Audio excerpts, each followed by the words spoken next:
Más, buenas noches a todos y a todas. Muchísimas gracias por acudir una vez más a estas convocatorias del Cíclope. La verdad que ya son todas caras amigas, toda gente de la casa, todos parte del Cíclope, realmente. Bueno, en esta noche estamos tremendamente felices de recibir en el Cíclope a Nicolás Ochman. Te dijimos Ochman todo el tiempo, menos mal que mandaste el video y dijiste Ochman y ahora estamos así pensando, ¿viste? Estamos muy contentas de recibir a Nicolás. Yo les voy a leer un poquito porque la verdad que si no se me complica la memoria para tantas cosas. Nicolás nació en Buenos Aires en 1982, escribe, edita y hace producción cultural. Es doctor en Ciencias Sociales por la UBA y profesor y licenciado en Historia por la Universidad Nacional de Mar del Plata. Dirige la productora cultural Una Brecha, preside la Asociación Civil Grupo Heterónimos y realizó el Congreso Gombrowicz. Fue integrante del Grupo Alejandría, consejero editorial de La Mujer de mi Vida, director de Casquivana y jurado del premio Lucian Freud. Organizó concursos literarios como el de Itaú de cuento digital o La Bestia Equilátera de novela, entre otros. Recibió becas del Fondo Nacional de Artes, CONICET y la Universidad Nacional de Mar del Plata, donde fue docente entre 2004 y 2012. Coordina un taller literario desde 2008. En 2014 editó su primera novela, Los Casquivanos. Publicó artículos, reseñas y cuentos en diarios y revistas de Argentina, Alemania, Polonia, España, Estados Unidos, México, Colombia y Chile. Publicó el ensayo Incomodar con estilo, el exilio de Gombrowicz en Argentina y su reciente novela Toda la felicidad de la que somos capaces. Pequeño.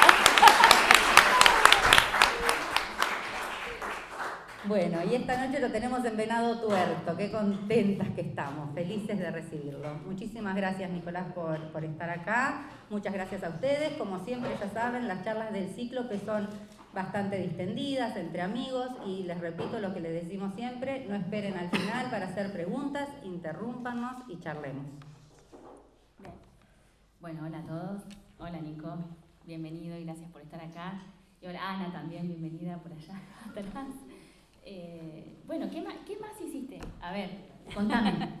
No podés haber hecho tanto. Bueno, lo que te queda por hacer. Buenas noches. Qué lindo estar acá. Gracias Lau, gracias Marce por la invitación. Voy a hacer público algo que les decía a ellas recién por acá, y es que en general es muy poco habitual cuando alguien recibe una invitación para viajar, para ir a un lugar, que esa invitación sea desde el inicio hasta que se ejecuta con tanto amor y con tanta profesionalidad, así que la verdad que fue un gustazo desde que me invitaron hasta acá, y es muy poco habitual, ¿sí? Cuando uno empieza a frecuentar el ambiente, encuentra un montón de cosas, y que sea así es la verdad que un placer enorme, así que el reconocimiento para ellas. Tuve 2 pibes. Eso responde. Eso fue la mejor obra, la más trabajosa. No sé, siempre yo tengo un problema, y es que tengo muchos problemas. El primero es que me aburro muy rápido, el segundo es que duermo poco, no me gusta dormir, y entonces se genera un combo ahí que lo que hace es que empiece a hacer más de lo que el cuerpo permitiría Una persona normal. Claro, no desde una persona normal, como racionalmente o desde la salud. Y es algo que me pasó ya desde chico, que, no sé, por ejemplo, yo nací en Buenos Aires, a los 11 nos fuimos con mi familia para Mar del Plata, entonces hice 6º grado en Buenos Aires y 7º en Mar del Plata, y llegué y no conocía a nadie, y era verdaderamente bastante angustiante. Y el primer día de clases conocí a un pibe igualmente retraído y nerd, que estaba en el patio como yo, que había llegado a Mar del Plata desde La Pampa, también con su familia, en una situación similar. Y nos hicimos muy amigos y empezamos a compartir el día a día. Y ese era el año en el que nos íbamos de viaje de egresados, donde los marplatenses nos íbamos a Carlos Paz de viaje de egresados, y ni mi familia ni la suya tenían un peso para llevarnos, pero queríamos irnos y no sabíamos cómo, y entonces se nos ocurrió, no sé cómo, Estoy hablando. Hacer una revista de ecología impresa, vender publicidad y con lo recaudado irnos de viaje. Y lo hicimos, básicamente. Como fuimos, no había internet. ¿Sí? No había internet, no había nada de todo lo que facilita hoy, entonces íbamos a bibliotecas como esta, buscábamos en los archivos, investigábamos, le pedíamos libros de ecología a gente que conocíamos y de repente después de 2 o 3 meses teníamos el contenido de una revista y eso nos llevó primero a investigar cómo se hacía una revista, qué tipo de revistas había, cómo se arma un índice, dónde van las publicidades y armamos el contenido y dejamos cuadraditos en blanco donde esperábamos poner publicidades, todo esto a lápiz, agarramos una hoja A4, la doblábamos al medio y con lápiz diseñábamos todo y después mi viejo y mi hermano, que tenían una 386, que era como un maquinón en el 94, Caño. nos ayudaron y la diseñaron en Corel Draw 3.0, imprimimos una y salimos en Mar del Plata negocio por negocio, pero uno por uno con 12 años, a vender publicidades. Las publicidades eran desde 2 pesos la más barata hasta 40 la más cara, que era la contratapa. Y estuvimos 2 meses más vendiendo publicidades hasta que logramos el objetivo de cubrir el gasto del viaje de egresados de los 2 con eso. Entonces, pasamos las publicidades a Corel Draw, imprimimos 300 ejemplares, hicimos distribución gratuita, juntamos toda la plata, nos peleamos con todos los compañeros, no nos fuimos de viaje egresado y estuvimos durante un año comiendo churros en Manolo y yendo a Sacó. Y así arrancó, básicamente. No, muy bien, muy bien. Bueno, la parte re interesante de tu currículum, más allá de que todo es muy interesante y que en esta noche vas a presentarnos tu última novela, pero lo que también nos llama mucho la atención es todo este perfil tuyo de gestor cultural. Más allá de la revista, ¿cómo empieza todo eso? Yo creo que arrancó ahí. A los 12. Básicamente porque fue la primera experiencia en 3 sentidos, de escribir, de editar y de producir algo hacia afuera. Y en ese momento no tenía la más mínima idea ni expectativa de que ninguna de esas 3 cosas fueran parte de mi vida profesional como lo terminaron siendo. Y después a los 15 empecé a escribir guiones para radio. Estaba en Mar del Plata y tenía un primo que trabajaba en Rock and Pop y Energy, que eran como 2 de las grandes radios de FM de fines de los 90. Y entonces él hacía unos programas que estaban buenísimos, con mucho humor negro, muy provocadores, y me preguntó si no tenía ganas de escribir guiones. Y empecé a escribir y eso empezó a funcionar. Entonces de repente a los 15, 16, al escribir los guiones, ganaba plata, después sí me fui de viaje con eso. O sea, mi viaje de egresado de quinto año fue con esa plata. Y lo que encontré es que en la producción de la escritura había no solo una ganancia, en realidad los que escribimos no ganamos plata. No es por ahí. Tampoco produciendo, no es nada que tenga que ver con la cultura, no. Deja plata, pero me pude ir de viaje o comer churros. Y lo que ocurrió es que a partir de eso empecé a buscar maneras de hacer algo con todo eso. Básicamente porque era un pibe, porque no tenía contactos, porque estaba en una ciudad que en realidad es un pueblo, como Mar del Plata, como lo es Venado Tuerto y como lo es cualquier ciudad de Argentina, excepto la Meca, que es Buenos Aires, que es donde todo pareciera brillar para los que no estamos en Buenos Aires. En Buenos Aires todo parece ocre y lúgubre cuando está afuera parece que brilla. Y a los 22 empecé a hacer una revista con un amigo, que le contaba recién a Lau, y era eso, éramos 3 revistas digitales en Argentina vinculadas a literatura. Tenía 22 años, estaba en Mar del Plata, lejos de todo, estudiaba historia, no letras, no tenía ningún contacto. Y era, bueno, ¿cómo se llega a hablar con alguien, con un escritor? Claro. Con un escritor. Después uno descubre que los escritores somos nosotros, como los que estamos acá sentados, y que no hay mucho más. Y era de repente escribirle a uno por uno, buscando el mail, cuando no había Google todavía, era Altavista.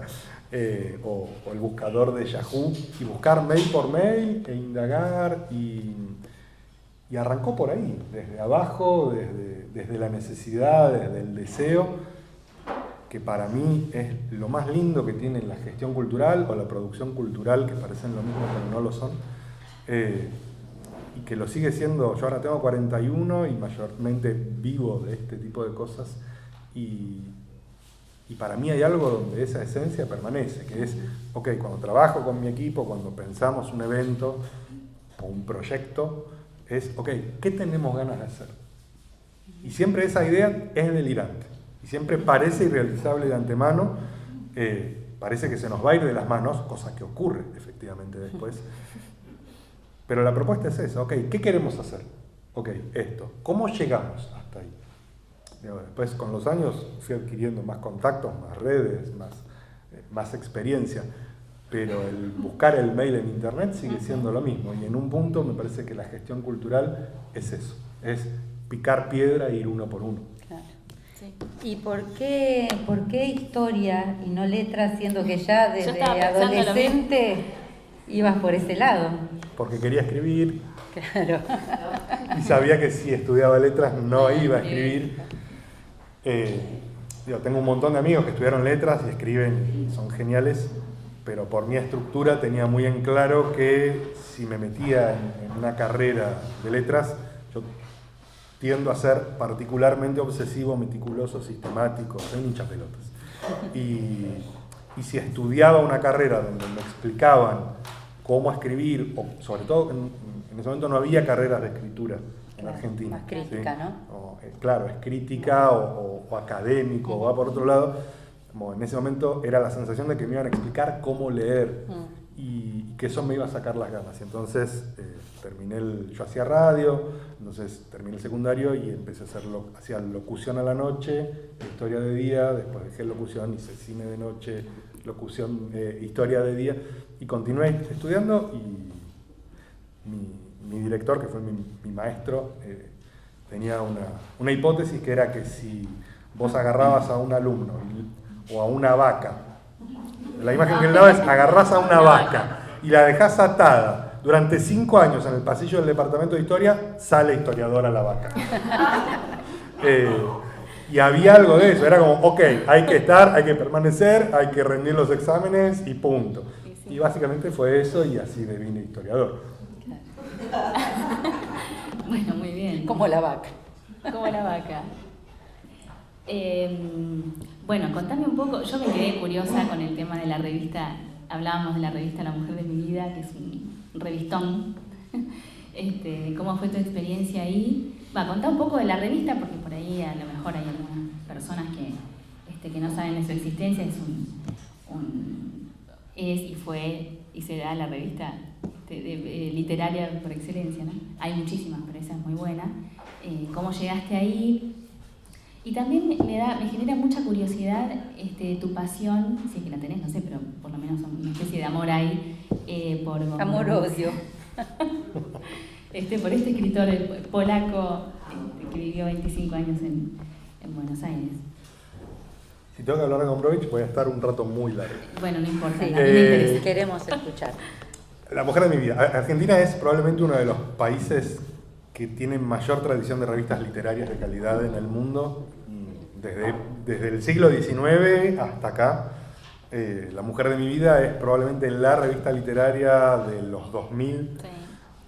Una revista que fundó Ricardo Kohler, que es un médico, fotógrafo, periodista, antropólogo, un viajero, y que yo leía mucho. Era básicamente fan de La Mujer de mi Vida, que era una revista grande, cuadrada, incómoda, que tenía algo que a mí me volaba la cabeza, y era que era una revista con muchísimo contenido literario, pero donde permanentemente circulaban no escritores, ¿sí? o no escritores de literatura. Kohler tenía mucha formación de filosofía, de psicoanálisis, entonces había mucho psicoanálisis, mucha filosofía en la revista, y un entrecruzamiento súper interesante con secciones poco frecuentes. Y en ese momento yo estaba editando Prometheus, que es esta revista de las que hablaba, y en el momento le escribí, le mandé un mail a Core, le digo: hola Ricardo, mi nombre es Conado, hago una revista de Mar del Plata, quería pedirte básicamente que me tiraras un par de tips de cómo se hace esto, cómo... soy lector de La Mujer de mi vida, me encanta, tirame un par de cosas. Yo hoy si recibo un mail de eso digo, este pendejo lo que me está preguntando. Y Kohler me respondió, y me respondió con mucho cariño, con paciencia, me tiró los tips y arrancamos a hablar, como no con mucha frecuencia, pero cada tanto le escribí un mail y respondía. Y mi fantasía era en algún momento publicar una columnita de La Mujer de mi vida. Y fue un año muy, muy problemático para mí, donde publiqué una nota en Eñe, de Clarín, que armó mucho quilombo, que fue muy conflictiva, que básicamente dio por tierra con mi carrera académica por sacar trapitos al sol, y en el medio del fastidio y del bajón por todo eso, me llegó un mail de Kohler invitándome a participar en la revista porque había leído la nota, porque le había gustado, porque era el tipo de perfil que buscaba. Y fue como, ok, viene por un lado, sale por otro, y la experiencia de laburar en La Mujer fue increíble porque es una especie de Dream Team, era una especie de Dream Team la revista. No sale hace años, pero cada reunión de producción que había era divertida, era interesante y era un torbellino de ideas y de autores y de agendar lecturas pendientes, y eso la verdad que fue una formación espectacular, que me sirvió para toda la vida, y las charlas con Kohler, que es un amigo al día de hoy, son cosas que me siguen repercutiendo. Ayer no me acuerdo qué pensaba y era como, claro, Kohler dijo un día que... Y son muchos años de eso. Y con respecto a Gombrowicz, ¿saben quién es Gombrowicz? No. Suponía. Fue un escritor polaco que nació a principios del siglo XX de una familia medio aristocrática con una especie de sangre azul en las afueras de Varsovia, con una familia muy tradicional, y él resultó como un enfant terrible, era un denso, ya de pibito era bardero, lo mandaron a estudiar Derecho, no quiso, se la pasaba haciendo quilombo, y cuando fue la guerra, cuando estalló la guerra, él se exilió en Argentina. Esa es como la versión oficial.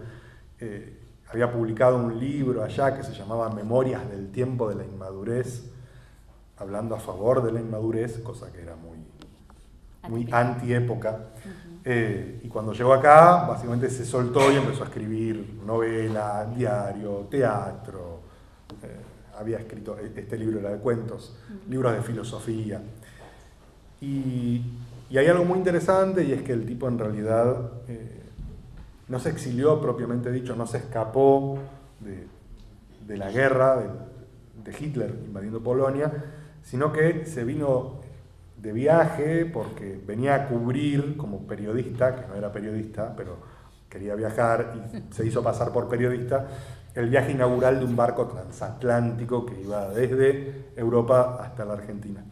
Y voy a contar una anécdota que no tiene nada que ver, pero es que el tipo estuvo a punto de no venir porque, por supuesto, cuando fue a acreditarse como periodista, llegó tarde y estaba cerrada la oficina.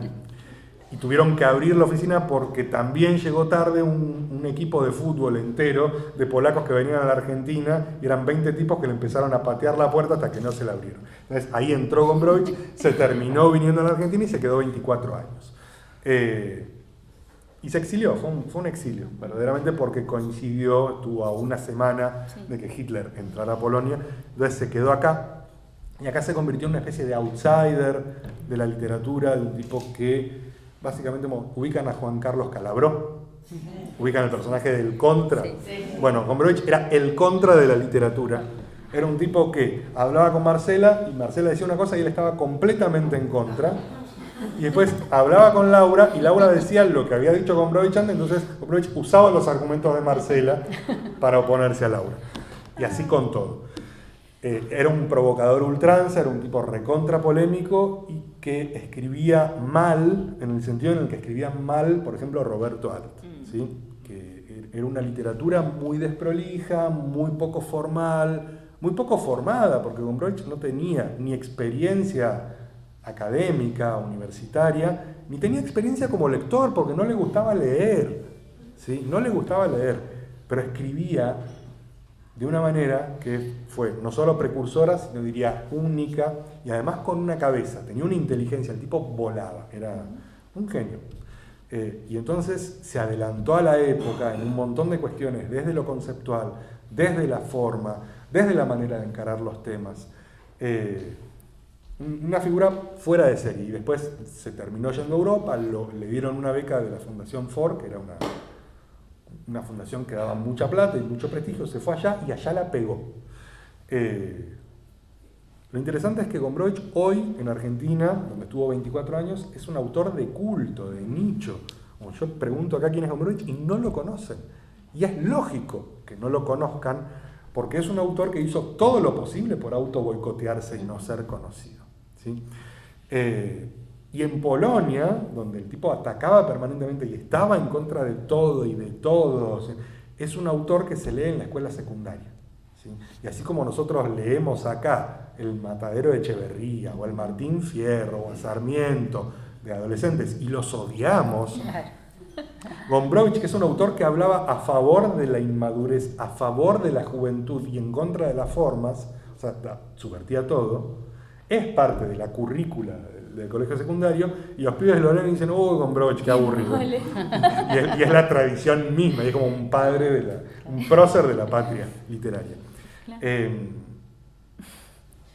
Yo leía mucho Sábato, leía mucho Kundera de joven, y Sábato había sido muy amigo de Gombrowicz acá, y Kundera lo pone a Gombrowicz como uno de los grandes autores de la literatura del siglo XX, junto a Kafka, junto a Hermann Broch, junto a Musil, y entonces era como, bueno, ok, si están estos grosos y estos dos tipos que yo admiro tanto los sitúan a Gombrowicz en ese plano, bueno, fui a leerlo y leí la primera novela de Gombrowicz que se llama Ferdidurke, que es una palabra que no significa nada y que no aparece en ningún momento de la novela, y me pareció aburridísima y muy mala y dije, ok, no lo leo más. Y un par de años después leí otra, porque la vida es así, leí su última novela que es Cosmos y dije, esto es una mierda, ¿por qué sigo insistiendo con este tipo? Y yo estudiaba historia. Y cuando llegué al último año de la carrera, sabía que quería que...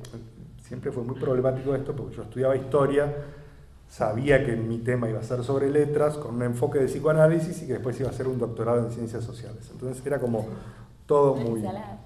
Sí, completamente.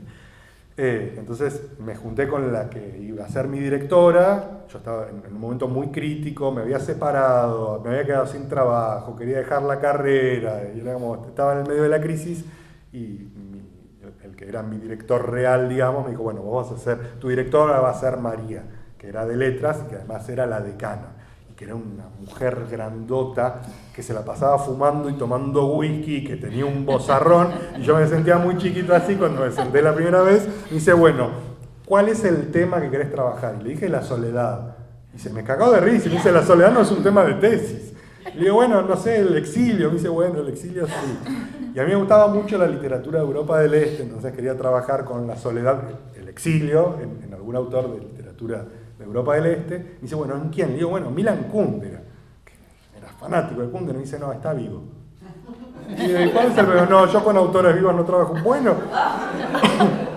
Me dice, pensa otro. Le digo, bueno, Sándor Márai. ¿Quién? Sándor Márai, un húngaro fantástico, está muerto, murió en el 89, se suicidó, tiene una obra prolífica, excelente. Me dice, no, no lo conozco.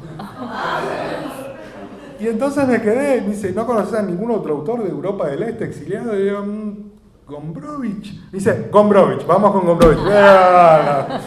Y ahí entré y empecé a leerlo críticamente porque no me quedó otra, con mucho pesar, y ahí me enamoré.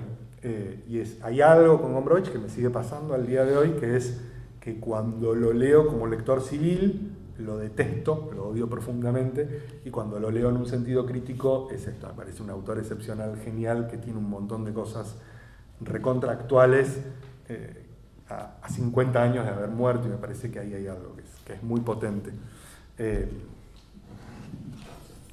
Y como parte de todo eso, básicamente empecé a organizar lo que iba a ser un congresito sobre Gombrowicz para sumar un par de puntos de CONICET, y eso básicamente lo que hizo fue detonar de lo que terminé poniendo la pasión y el tiempo y la energía al día de hoy. Bueno, muy bien. Respondiste a mi duda, porque yo tuve la intención muchísimas veces de traer cuentos de él a mi taller. Y tengo un no enorme en la cabeza. No, me van a matar. Me van a matar. Lo van a hacer. Lo van a odiar. Pero ahora se los voy a dar. Porque ahora estás respaldada. Ahora estoy respaldada. Si no, hablen con Nico. Bien. Y otra gran pregunta, que también por ahí es una pregunta que también da para que hables mucho, es sobre... Vamos a dejar tu obra para el final. Sí, para el final. Sí, porque no es que no hayas escrito nada, sino que escribiste una gran novela, esta última, pero vamos a hablar de ella después. Es sobre el Festival Desmadres. ¿Qué? Todo. Todo. Queremos saber, cómo no terminó. hemos ido nunca. ¿Quién vino? ¿Quién no vino? ¿Quién te gustó más? Desmadres es la consecuencia lógica del Congreso Gombrowicz, de algún modo. El Congreso Gombrowicz funcionó desde el 14 hasta el 2020. Fue un evento mutante, muy atípico, que yo disfruté mucho porque básicamente tenía la dinámica de un festival donde invitábamos a gente de todas partes del mundo con acciones que había un congreso académico, había city tours, había un premio, había muestras de arte, había una sala de escape, había de todo. Y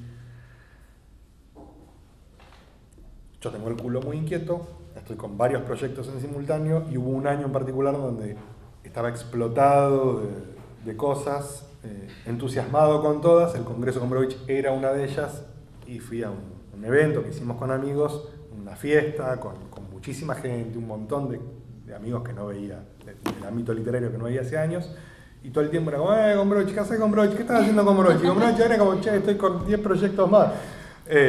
Y entonces hubo algo ahí donde se me jugó por la saturación.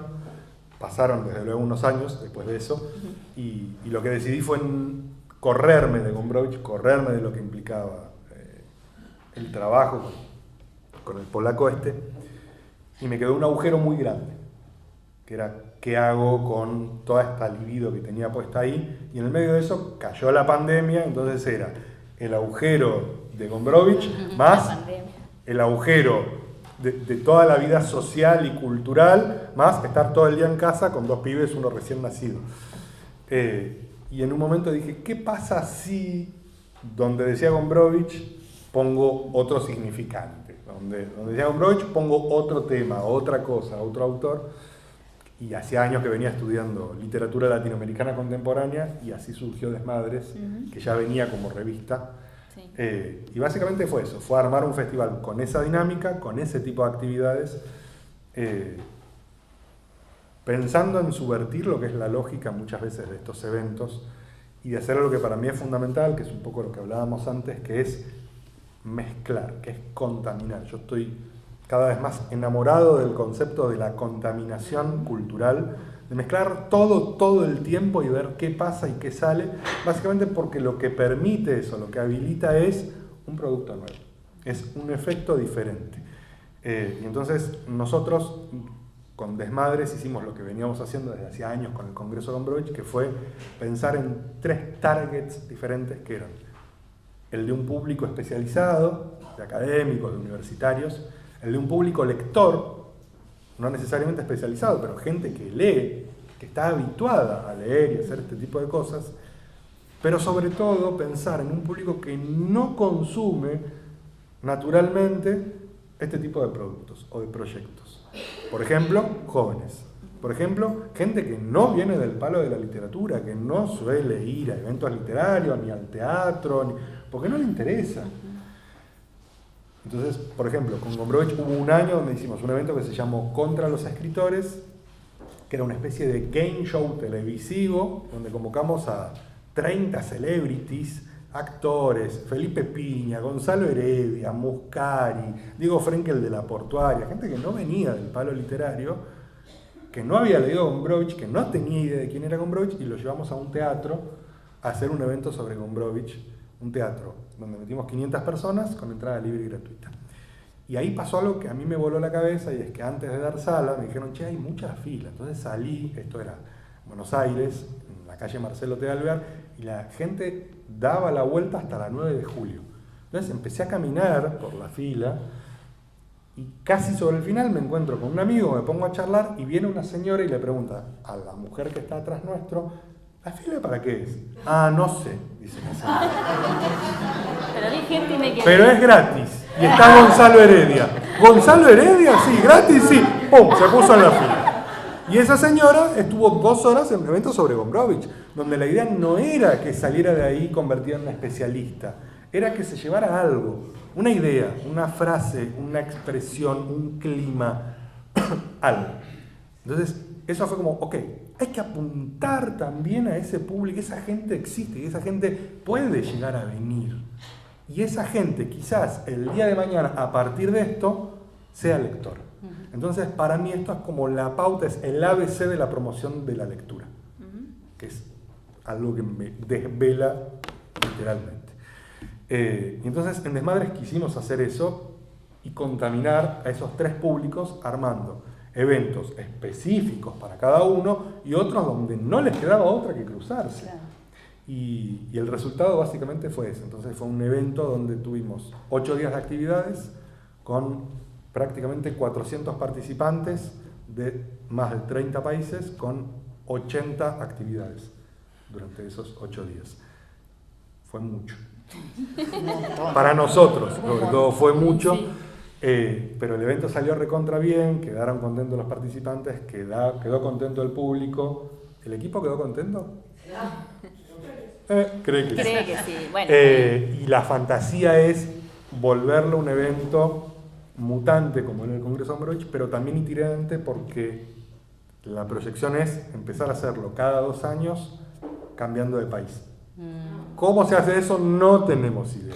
Pero hay algo ahí donde es esto que hablaba al principio, es nosotros tenemos un deseo, claro, es llevar esto para afuera, que esto viaje y que esto se modifique en cada uno de los eventos, no de que el evento sea el mismo y llevarlo como una estructura rígida, sino, ok, si hacemos el evento en Buenos Aires no es lo mismo que si lo hacemos en Venado, no es lo mismo si lo hacemos en Uruguay que si lo hacemos en Noruega.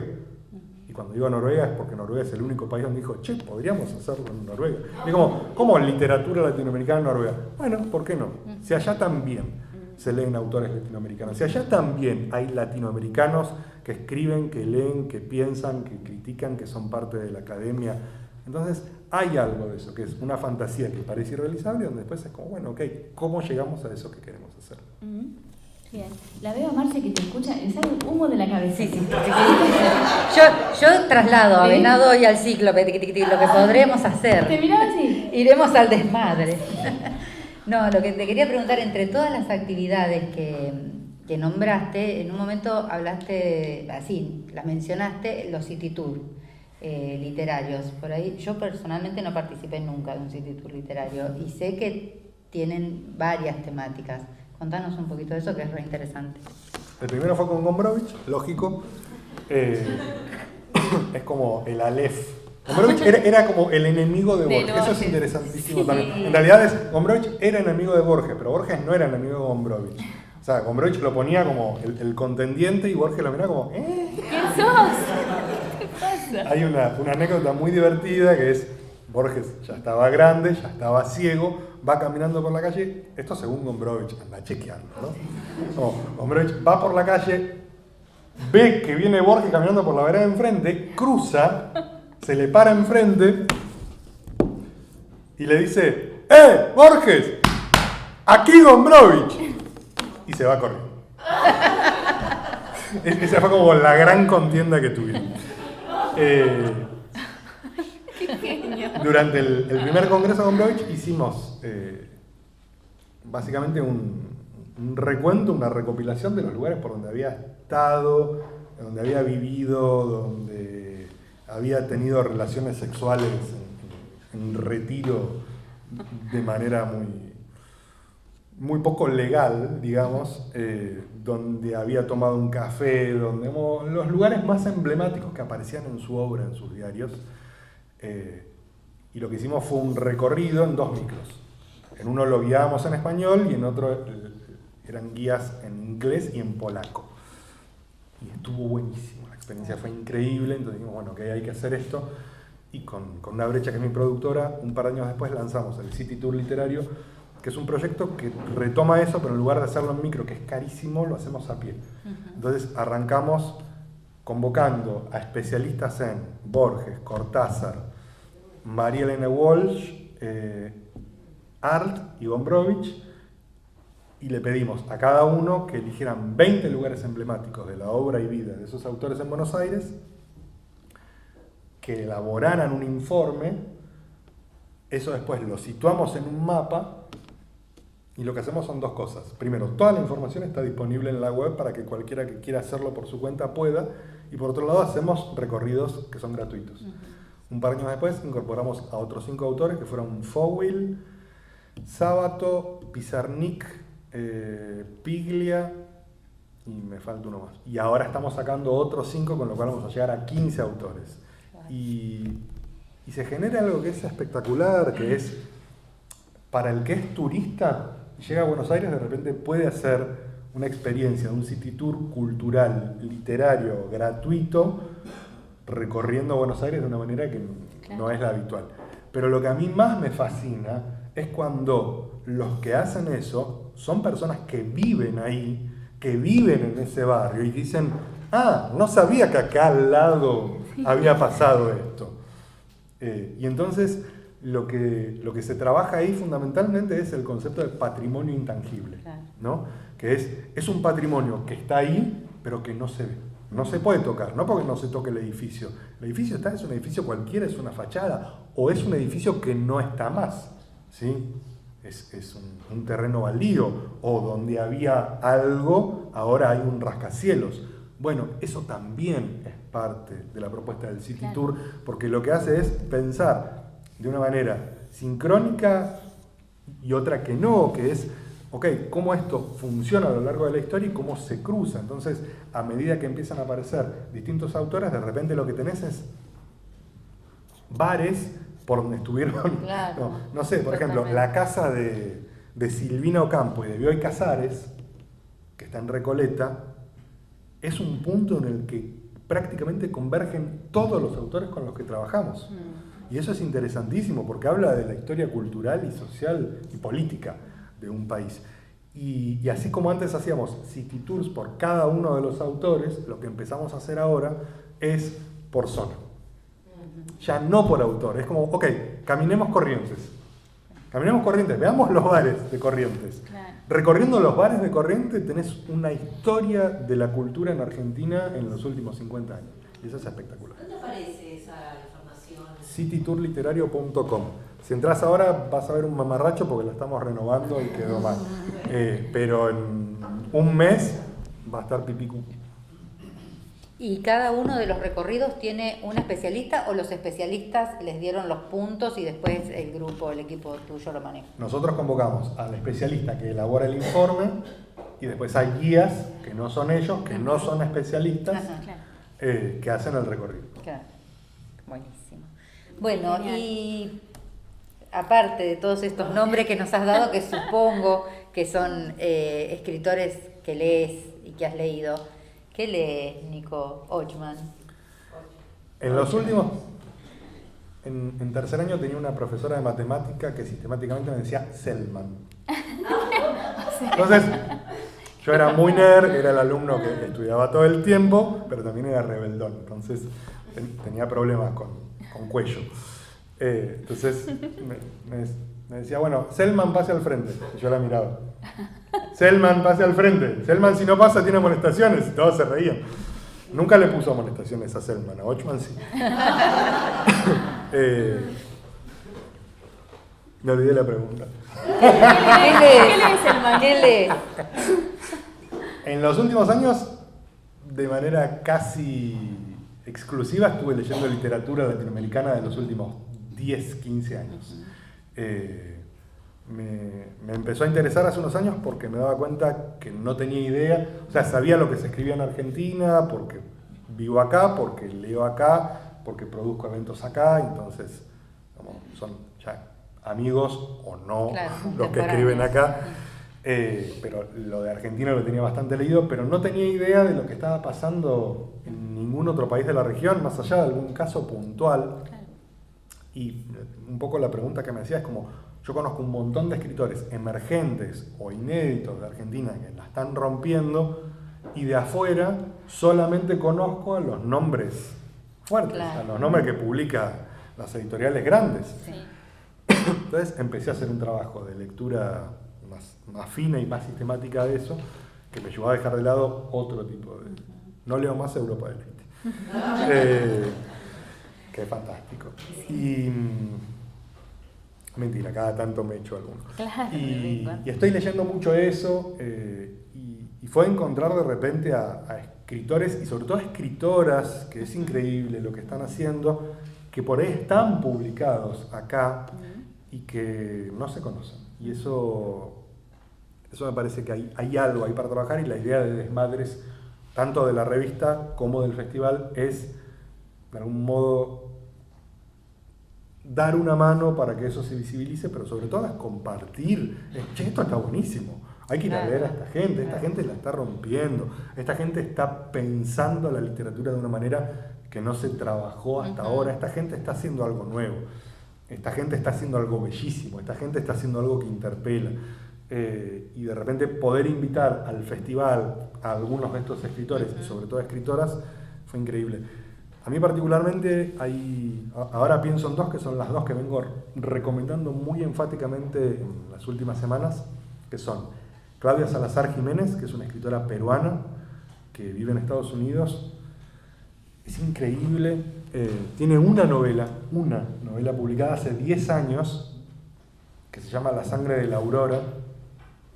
Ana está yendo a chequear porque no me puede creer que haya publicado una sola. ¿Dos publicó? Ok.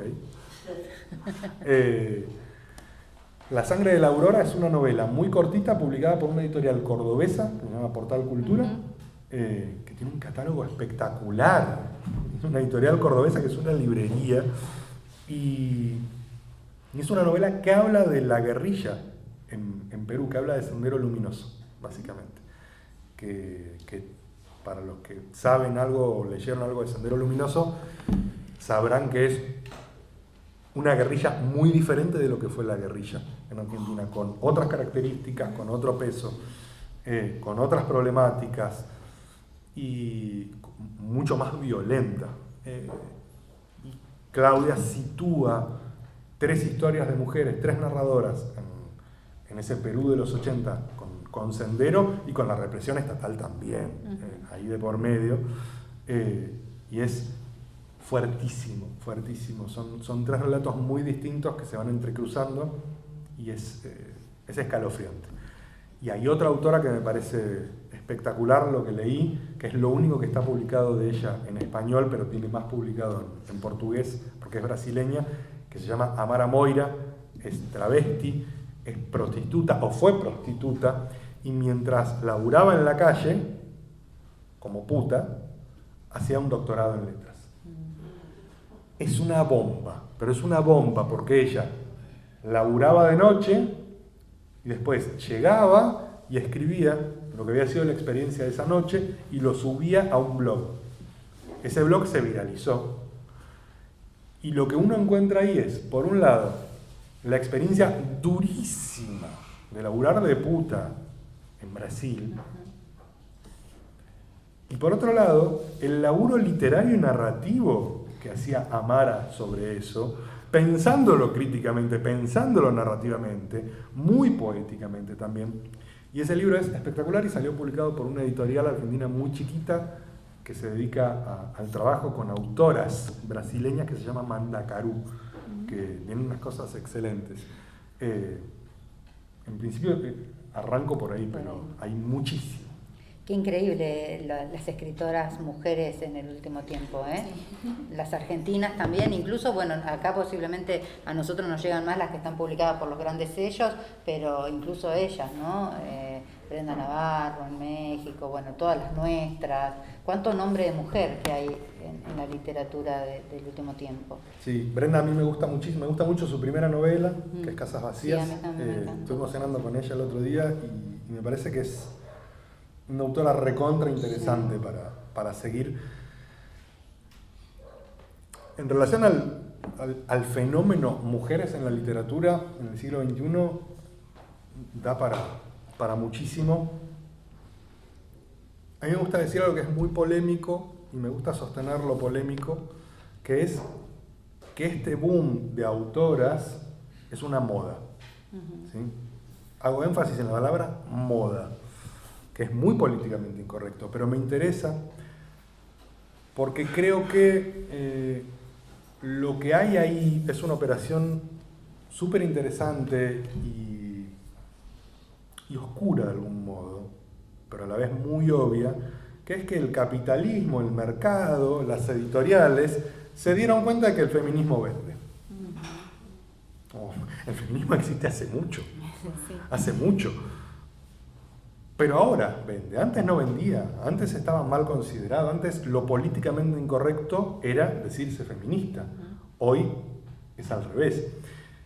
Y entonces el mercado se dio cuenta de que las mujeres también escribían, pero las mujeres escriben desde hace tiempo. Uno va a leer a Sara Gallardo, sí, ni hablar. por poner un ejemplo. Me tocaste el corazón. Y ahí Sara Gallardo cuenta, ¿no? es probablemente de las autoras más importantes de la historia de la literatura. Lo que hace Sara Gallardo no lo hizo nadie. Pero Sara Gallardo era una autora menor, como ella un montón. Y entonces el capitalismo, el mercado, las editoriales se dan cuenta de que el feminismo garpa, de que las mujeres escriben, de que la literatura escrita por mujeres vende, y entonces publican eso. Pero es fantástico. Hay modas que son una mierda, aprovechemos una que está bien. Sobre todo porque hay modas de las que no se vuelve. Entonces, esto que hoy es una moda, que hoy es tendencia, que hoy es fenómeno, que hoy es boom, que el hashtag que le quieran poner, es imposible volver para atrás. A partir de acá es imposible no publicar escritoras. ¿Por qué? Básicamente porque está clarísimo que las mujeres escriben mejor que lo que están escribiendo los hombres, porque hay algo para decir que no se estaba diciendo. Porque hay temas, porque hay perspectivas, porque hay puntos de vista que no se estaban teniendo en cuenta.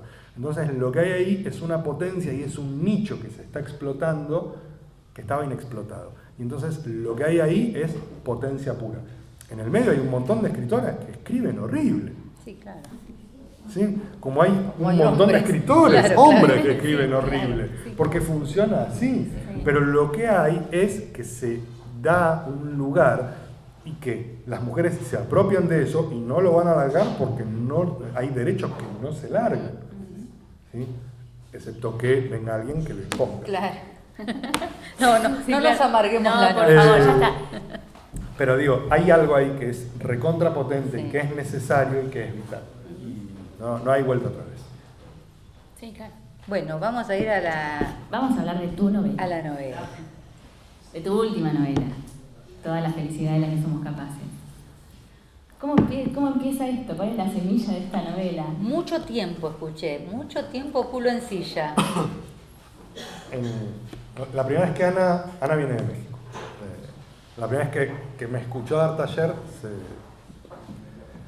se choqueó un poco porque hay algo que yo doy en el taller permanentemente que es un mantra, que es sentar el culo y escribir. Bueno, no hay otra manera que sentar el culo y escribir.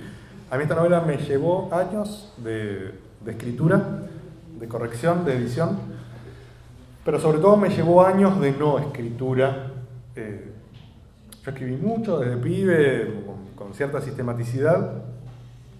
Llevo un diario desde hace 20 años y cuando nació mi primer hijo se me dio por pensar que al mes de que hubiera nacido, se me dio por pensar que quizás él en algún momento leyera algo de lo que escribía y eso fue absolutamente inhibitorio. Dejé de escribir durante años, no pude. Y la novela de algún modo es reacción. Toda la felicidad de la que somos capaces es reacción a eso. Es como, ok, hay que sentar el culo y escribir.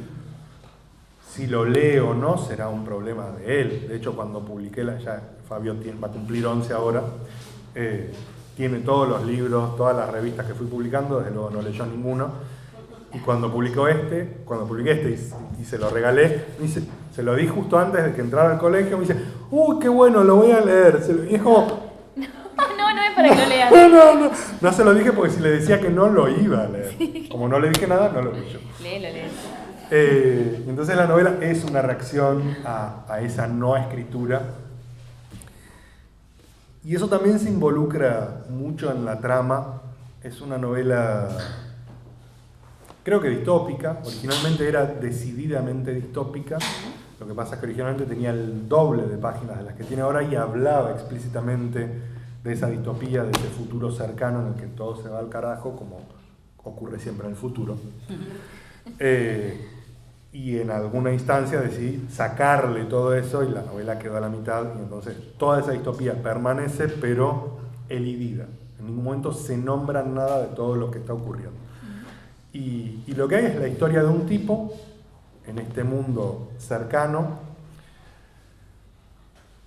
que se tiene que ir, que decide escaparse, que huye de su casa en la que está con su mujer y con un hijo chiquito que tiene 1 año y medio, y entonces se va, se escapa con mucha culpa, con mucho malestar, con mucha angustia, y lo que encuentra como mecanismo psíquico de subsistencia es escribirle un diario al hijo.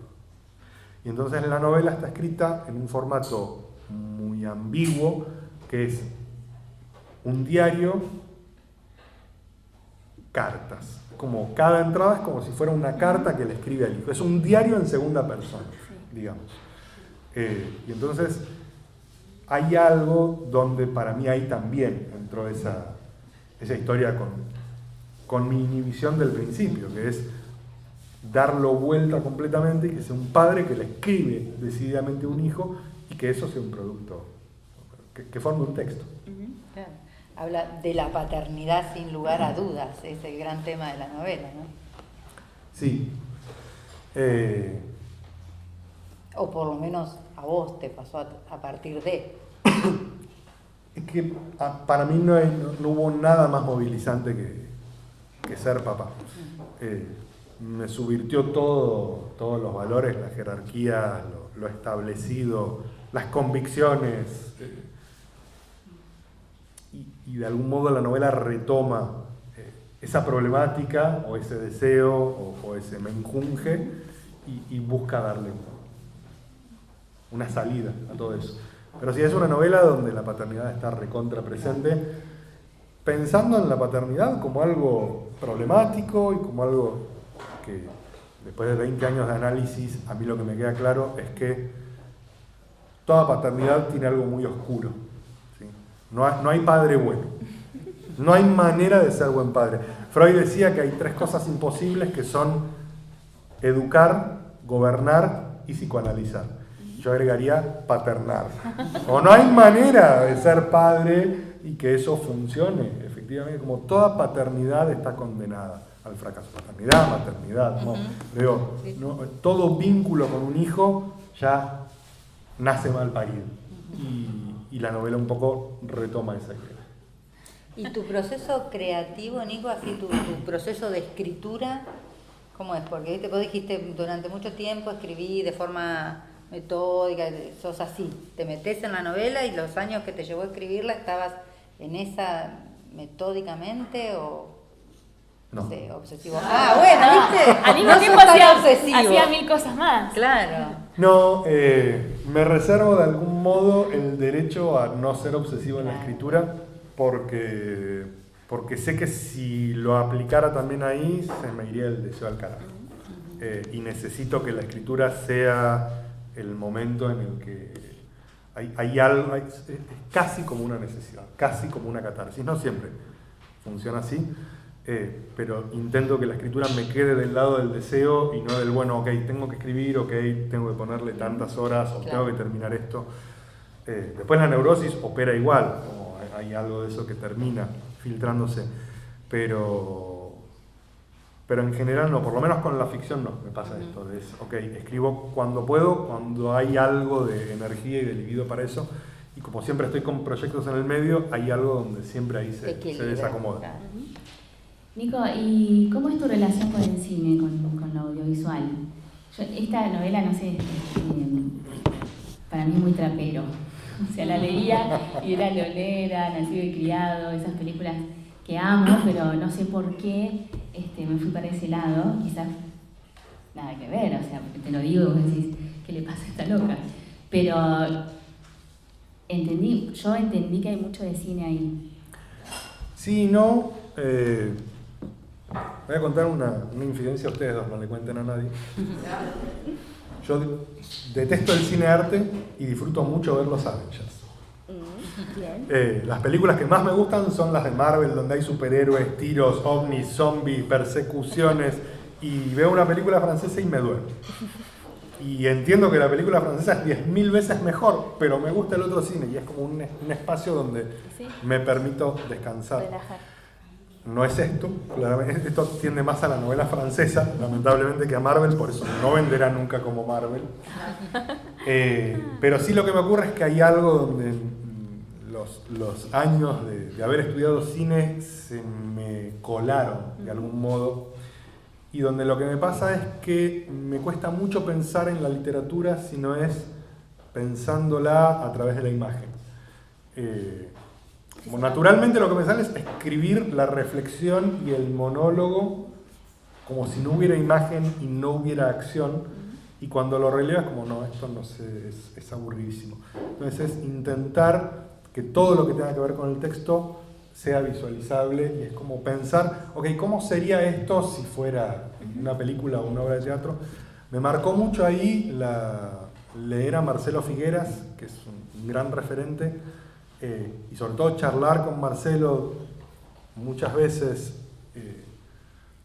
Una vuelta él me contó cómo trabaja con la ficción, y me pareció espectacular, irrealizable y loco, pero espectacular. Figueras es un gran novelista, gran novelista. Y le preguntaba cómo hacía eso. Como yo veía que sus películas eran muy cinematográficas, y él me decía, es que en realidad yo las pienso como novela, escribo el guión y después adapto el guión a la novela. Y es como, loco de mierda, como tanto trabajo. Pero claramente le funciona. Y yo no hago todo ese proceso, pero me parece que hay ahí como una coordenada que a mí me sirve. Que lo hubieras hecho. Parece que lo hubieras hecho. Gracias. Esta novela es muy seria de Netflix. Muy. Sí, sí. Aparte, ¿tenés el contacto de Netflix? Hay que llamar. No, te iba a preguntar, ¿tenés otra novela escrita? No lo sé. ¿Escribís siempre de la misma manera? Porque tenés una forma particular de escribir. O sea, tenés muchas veces que me desconcertó, oraciones como que no terminan, pero que vos las vas terminando en la mente, ¿no? Vos sabés lo que dice la oración, pero vos no la terminás en el texto. Sí. Me encanta la observación. Fue probablemente lo que más tiempo me llevó en lo escritural. La novela, esta versión publicada es la versión 11. Fueron 11 momentos de reescritura que hubieran sido muchos más si no hubiera dicho basta, no aguanto más. Originalmente la novela tenía un formato similar a este. Después lo que me di cuenta es que en estas primeras versiones en las que estaba toda la parte distópica enunciada, releyéndola en algún momento lo que me di cuenta es que pasaba algo que yo detesto que ocurra en la literatura, y es cuando veo que yo noto como lector que el autor quiere que yo lector sepa cosas, y entonces se las hace decir al personaje. Es como, el personaje no tiene por qué explicar, el personaje ya lo sabe. ¿Por qué el personaje va a decir lo que ya sabe? Explicar lo que le está Entonces pasando. de repente era como este personaje hablándole al hijo, contándole al hijo cómo había sido todo. Es como, vos no le contás a tu hijo lo que tu hijo vive naturalmente, porque eso es parte del día a día. Entonces era como, ok, yo necesito que el lector sepa eso, pero que no lo diga el tipo. Entonces lo desdoblé. Mantuve eso, pero todas las partes donde había algo que yo quería que el lector supiera, pero no tenía que decirlo el protagonista, metí un narrador en tercera omnisciente alternando. Entonces tenías la parte del diario y la parte del narrador en tercera. Uno y otro, uno y otro, uno y otro, y me parecía fantástico. Sí, funciona. Sí, funciona. Porque aparte Sí. sabes lo que dice sin que te lo... Bueno, ahí lo decía explícitamente el narrador en tercera. Entonces dije, ok, es genial, es esto. Y lo releí y dije, es una cagada. ¿Por qué? Porque eran la misma voz. El que hablaba en primera, el que le contaba al hijo, y el narrador en tercera omnisciente, era yo hablando. Y es como, no. Al final, ¿para quién es el libro? Entonces lo que hice fue, y esto me llevó mucho tiempo y fue muy desgastante, establecer una serie. Hice un Excel. Yo hago Excel de todo. Hice un Excel de cómo hablaba el narrador en primera y cómo hablaba el narrador en tercera. Qué cosas decía uno y qué cosas decía el otro. Y establecí sobre todo exclusiones. Qué cosas no puede decir, qué palabras no dice, cómo no habla y uno y otro. Y entonces me llevó a reestructurarlo todo. Y en el momento tuve la idea brillante de decir que el narrador en primera nunca escriba una oración de más de un renglón. Lo difícil que es pasar una novela escrita naturalmente a oraciones con no más de un renglón, no lo recomiendo, porque me llevó a repensar toda la gramática, claro, no de las oraciones, sino de cómo pensaba el tipo. Un trabajo de poda, total. Es que no era poda, era reescritura completa, porque era como, este loco de mierda no piensa gramaticalmente, porque escribe en un diario, como le sale. Sí. Entonces era como una mente particionada, fragmentada, todo el tiempo terminando oraciones antes, poniendo puntos, no poniendo punto y coma. Entonces, Eso es lo que me llamó poderosamente la atención, me gustó. Al principio me desconcertó, digo, está bien. Quiero saber qué pasa. Es como que lo volví a releer a ver si estaba bien. Pero lo Y después peor- entendí. pero lo peor es que después dije, ok, la parte de la distopía no va, entonces saqué al narrador en tercera, cosa que si hubiera hecho al principio me hubiera ahorrado todo el trabajo de pasar las oraciones a Bueno. menos de un renglón. Y quedó así.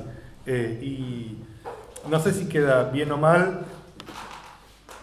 Yo quedé por lo menos conforme de haber hecho el esfuerzo, el ensayo de algo que no hubiera hecho en ningún otro momento, que era construir una voz narrativa como no escribo yo, no escribo así. Claro. El problema es que terminé de escribir esa novela y cuando puse a escribir otras cosas, escribía fragmentariamente, era como, no, hay que huir de acá. Te comiste el personaje. Bueno, bien. ¿Alguien más quiere hacer otras preguntas? Abramos el juego. Están silenciosos Sí, están hoy. silenciosos. Bueno, estudiaste cine también. ¿Cómo gestionan desde lo económico todos estos proyectos? ¿Cómo lo piensan desde ese lugar, no?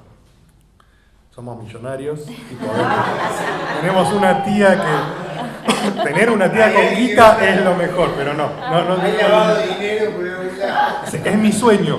Mi sueño es lavar guita, pero hasta ahora no llegué.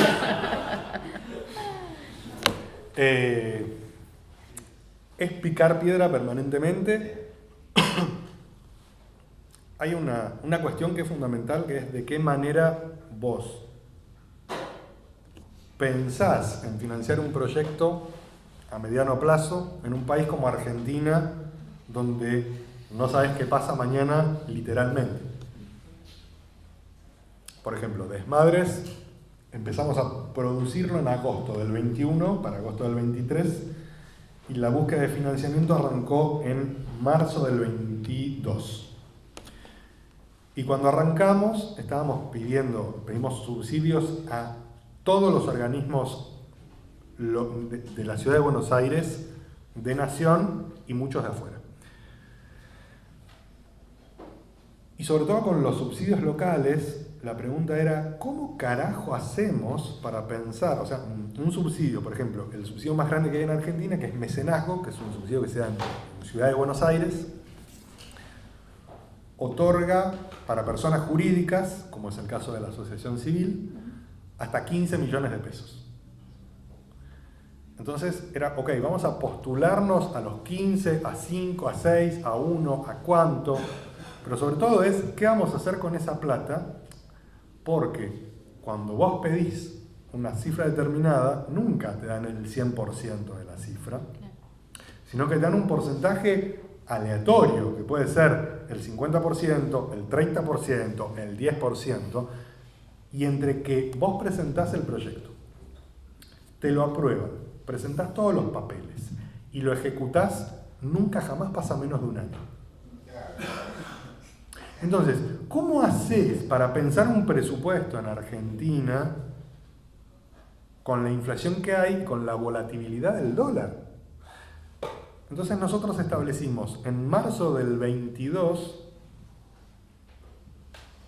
nos pusimos a estudiar economía, y no es joda, y a mirar variables y a mirar un montón de cosas, y dijimos, bueno, ok, tenemos que decir a cuánto creemos que va a estar el dólar el 16 de agosto del 23, que es cuando arranca el festival.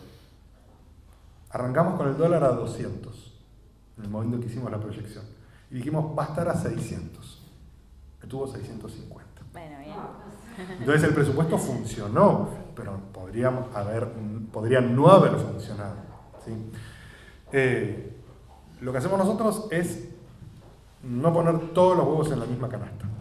Entonces apelamos a subsidios de ciudad, apelamos a subsidios de nación, nos presentamos, por ejemplo, a un subsidio de la UNESCO que elige 10 proyectos por año de todo el mundo.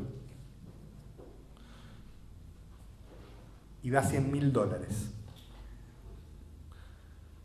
El nuestro no salió, pero quedó ahí. Fue uno de los 3 proyectos seleccionados por Argentina para entrar en... O sea, UNESCO seleccionó solo 3 proyectos de Argentina, este fue uno. Otros 2 eran del Estado y ganó uno del Estado, finalmente. Al ganar un proyecto de Argentina, invariablemente bajan los otros. ¿Qué hubiera pasado si nos daban $100.000? Lavaba guita. Pero no los ganamos. Y entonces es, ¿cómo financiás con pesos algo como esto? Entonces nosotros a lo que apelamos es un sistema muy híbrido, donde tenemos subsidio, donde vendemos producto en la mesita que está allá, tienen revistas, tienen medias, tienen un juego de mesa. Entonces nosotros hacemos eso porque eso contribuye a poder bancar parte del proyecto. Pero también hacemos un congreso internacional y en el congreso le cobramos a los expositores. ¿Por qué? Porque es lo que se hace en la academia. Después el evento es gratis para todo el mundo y los expositores ponen plata, pero además se llevan una revista, se llevan una bolsita, se llevan un par de medios, entonces todo vuelve. Mediante ese sistema nosotros conseguimos financiar. Y tenemos una política que es muy polémica en tiempos de capitalismo y en tiempos de crisis y en Argentina, que es no pagamos y no cobramos. Ninguna de las casi 400 personas que participó en Desmadre cobró un peso. Ninguna de las personas que laburó desde Desmadres cobró un peso.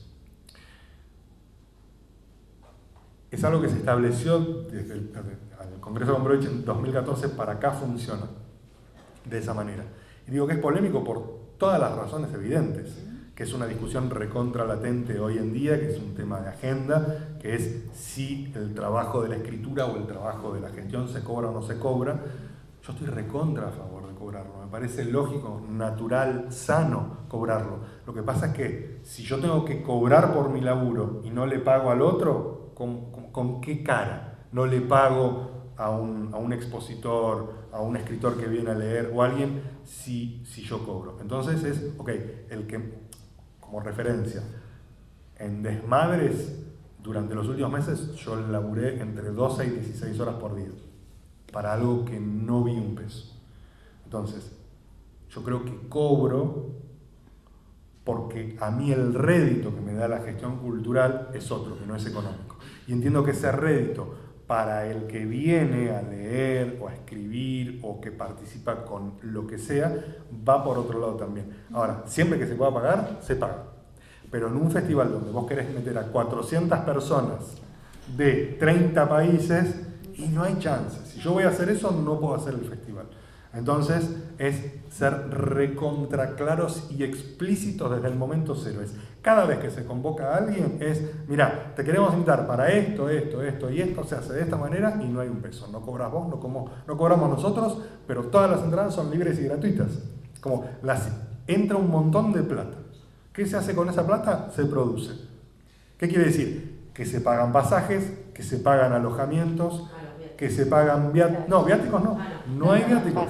No hay viáticos. Pero no para todos. La mayoría de la gente vino sin pasaje o sin alojamiento. Pero en algunos casos nosotros establecimos. ¿Cómo? Bueno, viendo caso por caso. ¿Sí? Y eso también es problemático porque te lleva a establecer criterios y órdenes y preferencias. Y me parece que hay una cuestión fundamental ahí a la hora de pensar la gestión cultural, que es no hay manera de hacer gestión cultural o producción sin preferencias, sin subjetividad, pero con criterio.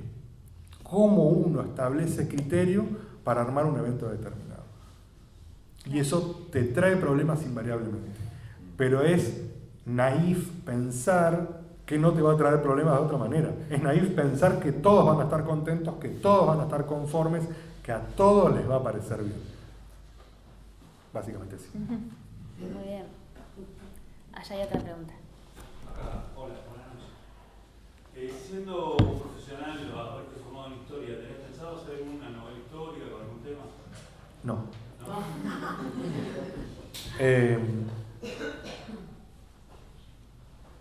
Yo empecé a estudiar historia porque mi viejo era muy fanático de Napoleón. No muy fanático, como le gustaba leer sobre Napoleón, y en mi casa había libros de historia de Napoleón, de la Revolución Francesa, de Francia, y la historia argentina de José María Rosa. Y a los... ¿Toda la colección tenía? Sí. Los 8 tomos de Charles Aznavour de la Historia Universal y los 13 de José María Rosa. Y antes de estudiar historia, mi curso, como en Mar del Plata no hay curso de ingreso ni examen, mi curso de ingreso fue leerme esos 21 tomos. Yo adoro la historia. Arranqué leyendo novela histórica. La segunda novela que leí en mi vida se llama Desirée, de Anne-Marie Selinko, una sueca que escribió sobre la primera novia de Napoleón que terminó siendo la emperatriz de Suecia. Estoy formado en eso. Amo esa literatura, pero no es la mía. Gracias. Juaní. ¿Cómo haces para no perder la cabeza coordinando 8 días de actividades y 40 exposiciones? ¿Quién te dijo que no la perdí? Ya contestaron, ya, el equipo contestó. Sí. Más allá del chiste de la pregunta, ¿cuál es su manera de trabajar al momento de tener que gestionar semejante cantidad de gente y de actividades? Me gusta mucho, soy muy ordenado, soy demasiado ordenado, pero en algún momento también te sobrepasa o me sobrepasa. En el festival me miraban el equipo me miraba como, qué insoportable que es, porque días antes de que arrancara, a ver, la referencia es esta, entre organizadores, productores y voluntarios, digamos, el detrás de escena éramos más de 50 personas. Y teníamos, creo que nunca en la historia se hicieron tantos Excel para un evento como para ahora. Pero el Excel madre era una tabla donde teníamos día por día, hora por hora, en cada sede, qué hacía cada una de las personas. Y yo eso lo tenía estudiado. ¿Sí? Como vos me preguntabas, ¿qué hacía tal voluntario, tal día, tal hora? Y yo te decía, claro, está con tal persona haciendo... Pero naturalmente, no es que me sentía a estudiar, ¿no? Por ósmosis, porque no duermo y porque estoy pensando en eso todo el día, lo interiorizo. ¿Sí? Ahora, 3 días antes de que termine, el día 5 del festival, me levanté, era como, ¿qué tenía que hacer? Entonces, miré, tengo que ir a la universidad. Llego a la universidad y era, ¿qué tengo que hacer acá? Y de acá a dónde me voy, a qué hora. Y 3 días antes ya no tenía idea de dónde estaba. Era como, el concepto es de soltar Pero no por decisión, sino por incapacidad. Porque huyó todo. No es que solté, huyó todo. ¿Alguna otra pregunta? Bueno, Laura te había pedido algo al principio que vamos a tener la osadía de volver a pedirlo. ¿Nos lees algo? Laura me dijo que leyera el principio, pero no le voy a dar el gusto. Me parece bien.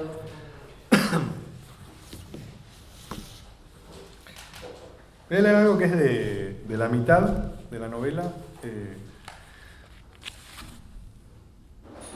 No me gusta nada cuando un autor se pone a explicar cosas para contextualizar qué es lo que va a leer, pero voy a hacer una mínima advertencia o indicación. Lo único que mantuve probablemente a nivel de referencia de lo distópico es la palabra blitemina, que es la droga que se produce desde el Estado y que se le da a la gente para que la gente sea feliz. Es una novela que surgió, de hecho, a partir de las charlas con Kohler.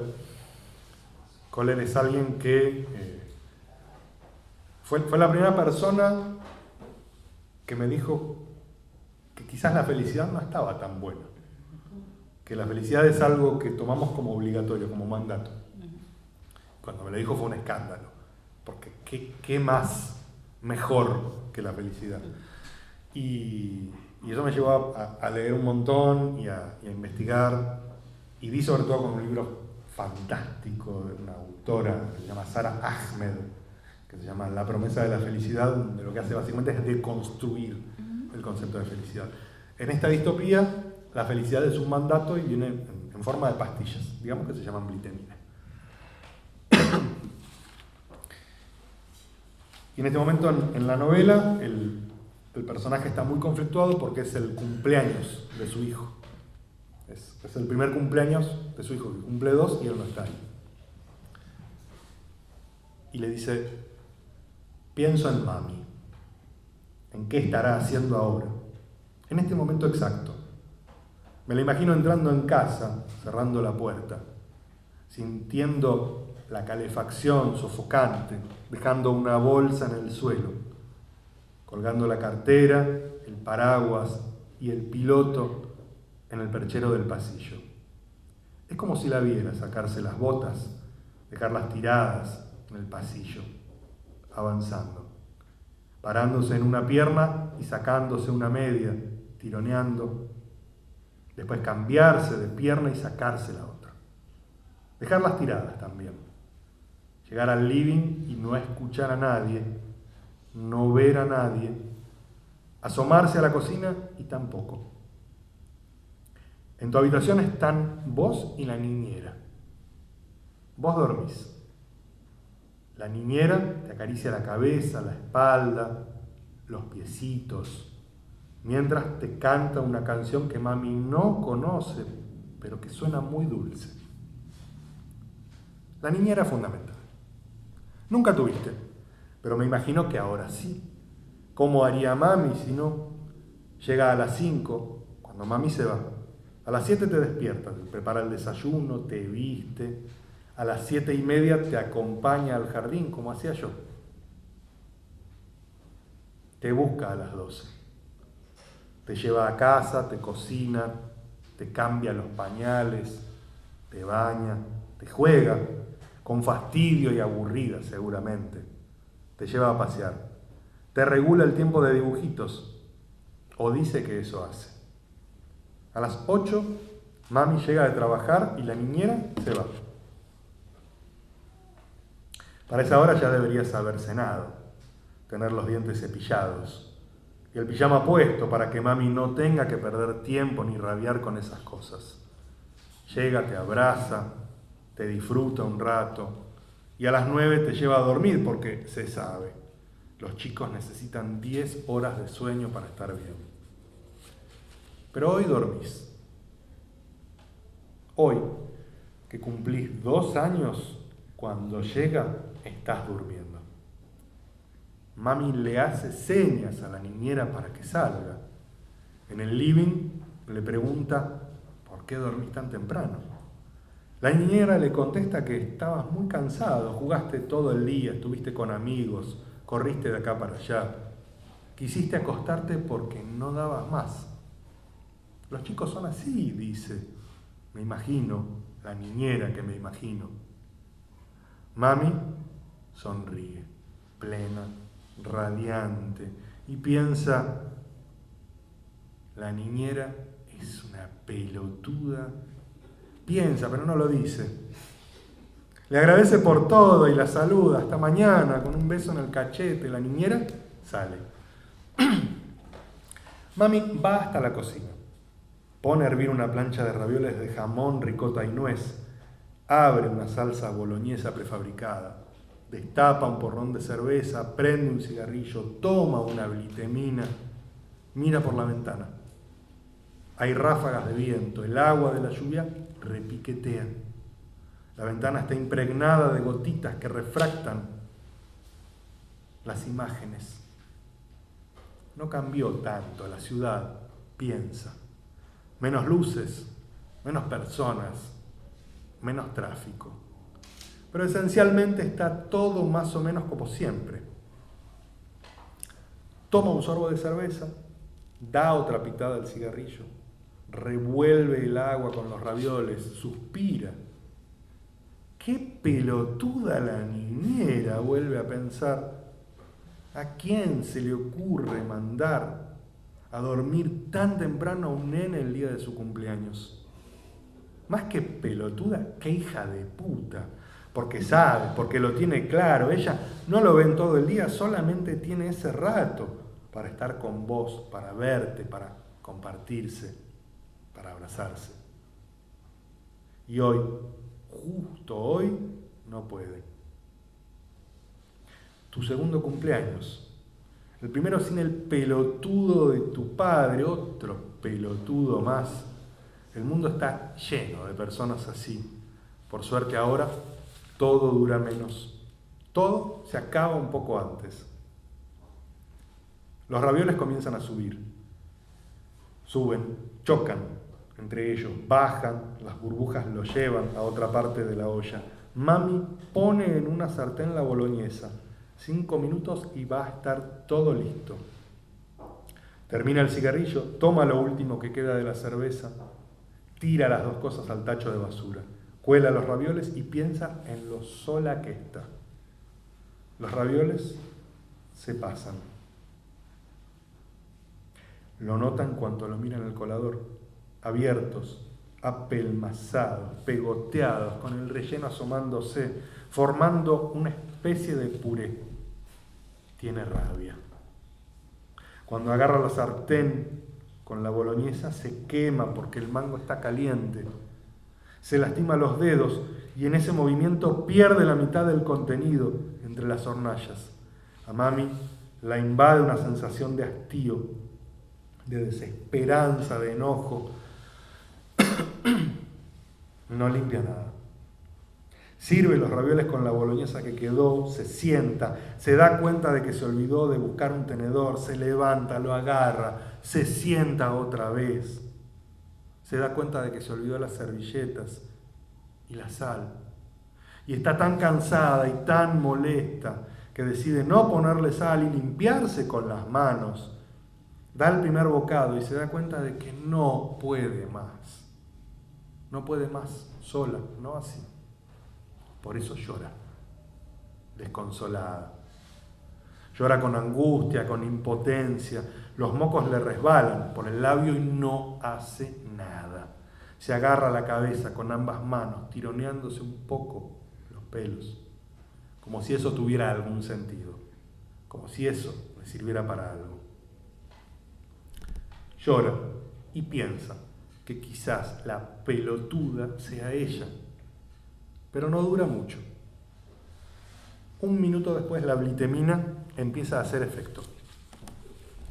Primero siente el escalofrío que le recorre la columna, que se extiende por los brazos, por las piernas, que le llega hasta la punta de los dedos, que va y viene.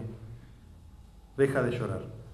Se limpia los mocos con el antebrazo, suspira otra vez y sonríe, con lágrimas todavía, porque sabe lo que va a pasar.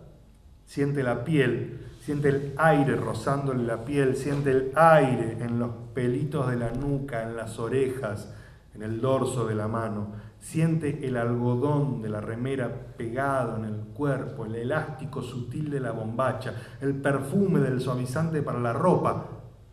Se levanta, abre la heladera, agarra otro porrón, nota el frío del vidrio, la transpiración de la botella, el color rojizo de la cerveza y disfruta el sonido de la puerta de la heladera cerrándose contra el burlete, las ruedas del cajón de la mesada deslizándose, el destapador tocando apenas otros utensilios de metal, la chapita que se despega del envase, el gas que sale hacia la superficie. La urbanización tiene sonidos minúsculos. Nunca le prestamos la atención que merecen. Entusiasmada, antes de dar un sorbo, fuerza la existencia de otros sonidos. Tira la chapita encima de la mesada, hace chirriar la silla contra el piso, abre y cierra la canilla, la excita, todo eso, la vuelve loca. Se lleva el pico de la botella a la boca y entre la dureza del vidrio y la consistencia y la suavidad aparente pero no perfecta, suspira. Ese vidrio barato y descartable no es el trabajo de un artesano de Murano, sino un producto manufacturado, hecho en serie, imperfecto, rugoso, aunque nadie lo note al primer contacto y por eso más interesante, más conmovedor. Lo muerde. Prueba la cerveza, la paladea, la siente amarga chocar contra los dientes, las muelas, la lengua, las encías. Siente cómo el líquido baja por el esófago y enfría todo lo que toca. Cómo las burbujas meten aire adentro de su cuerpo. El mismo aire que le acaricia la cara, las orejas, los talones. Se desviste, se sienta, se toca, se manosea más bien. Se recorre con las dos manos, se lame, se pellizca, se aprieta, se golpea, se acaricia mientras come los ravioles que ya están fríos, pero ¿a quién le importa? Después se viste, se para frente a la ventana y vuelve a mirar las gotas y la ciudad. Dejó de parecer la misma, como si la ciudad fuera otra con cada gota que cae, que resbala, que refracta. 1000 ciudades cambiando todo el tiempo, un caleidoscopio de ciudades. Pone el agua a hervir otra vez. Abre la heladera, saca otra plancha de ravioles, los pone al agua. Cuando están listos los cuela y se los come, sin salsa. Después abre un dulce de leche. Le mete un dedo, se lo chupa.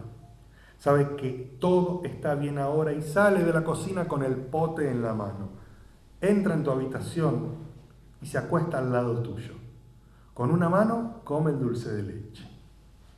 Con un dedo, con otro, con 2 dedos a la vez. Con la otra te acaricia la cabeza. Te da un beso en la frente, te canta el feliz cumpleaños. Abrís los ojos sin entender qué está pasando. La mirás. Mami canta y sonríe feliz, con la boca pastosa. Vos fruncís la nariz, te quejás, farfullás algo inentendible. Mami te abraza fuerte y te dice: Tommy, Tommy, ¿cómo te quiero, Tommy? Te quiero tanto, tanto, hijo hermoso. Te pone dulce de leche en la boca. Vos te largás a llorar. Es un llanto que aparece de la nada, que no se parece al de mami un rato antes. Otro llanto, diferente. No llores, bebito, no llores, te dice ella, que te abraza más fuerte, cubriéndote la cara con su pelo.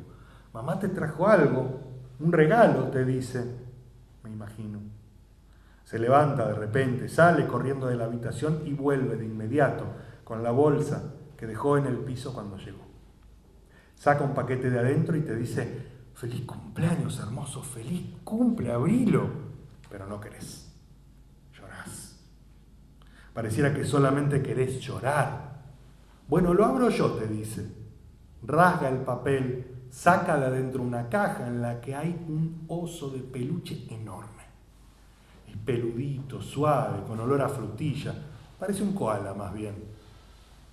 Te lo refriega por la cara, haciendo voces raras. Hola Tommy, soy el oso suavezoso y me vine a dormir con vos. Oh, oh, oh. Pero vos nada. Te deja el oso al costado de la cama, te da otro beso en la cabeza. Te dice, chao mi amor, te quiero tanto, tanto, tanto, que sueñes cosas lindas. Y sale de la habitación. Vos seguís llorando. Vas a llorar un rato largo todavía. La vida es así. Ya vas a crecer. Ya vas a poder sentirte pleno. Vos también. Gracias.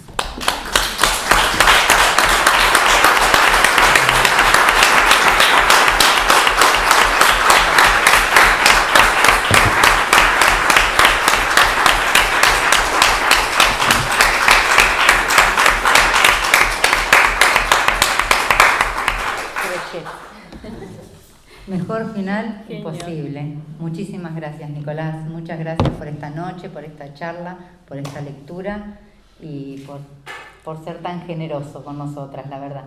Tenemos un regalito. Vos nos hiciste regalo, nosotros también tenemos regalito para vos. Y tenemos los encargados de los regalitos, Ro y Juani. ¿Ah, sí? Dice Ro. Sí, sí, me lo escondí atrás Ro y Juani. del banner. Gracias, Nico. Qué emoción.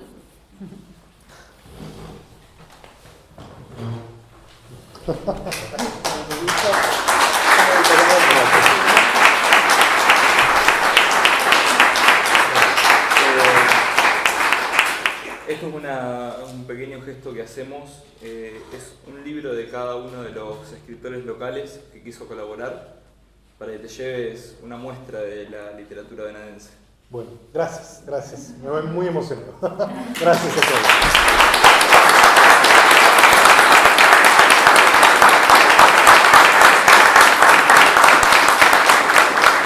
Y a sentar el culo y escribir. Bueno, Ro, y esos son libros estos son libros para los chicos. Esto de, sí, Muy bueno, Nico. ¿Vamos a sacar una foto? Dale, allá con el cine. Allá con el cine. Vamos a poner la campa re buena.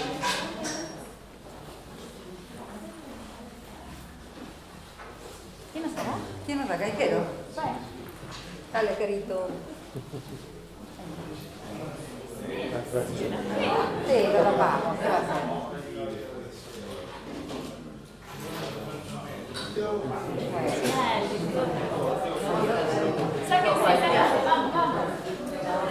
Bueno, no se vayan, si quieren quedarse a comer con nosotros están más que invitados, hay choris, empanadas, de todo un poco. No veo, hay pastelitos, de todo.